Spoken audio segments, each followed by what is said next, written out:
నిజంగా అడిగిన తర్వాత ఇవ్వడం.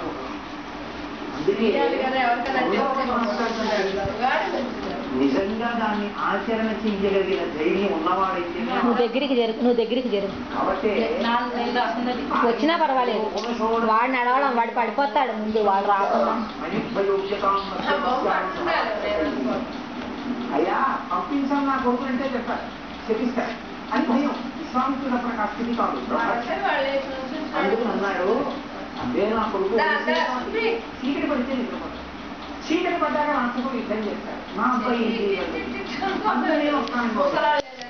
ఎవరో ఆశతో ప్రతి చెప్పాక నేను వచ్చి మాత్రం ఏం చేస్తాను. ఆయన అన్నాడు,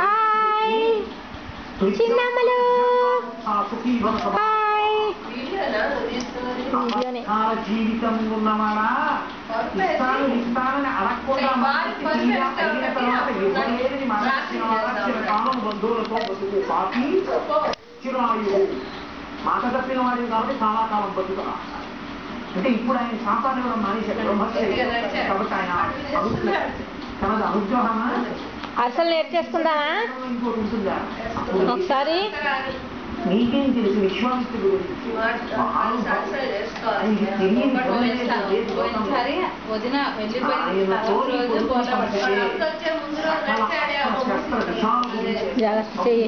దశరథ మహారాజు గారు కబురు చేశాడు, రాముడిని పంపిస్తున్నాను.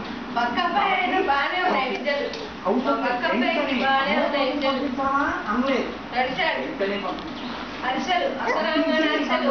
రాముడు వచ్చాడు. ఒక్క మాట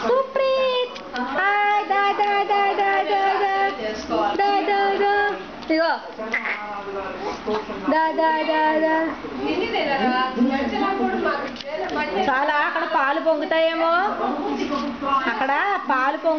నువ్వు చాలా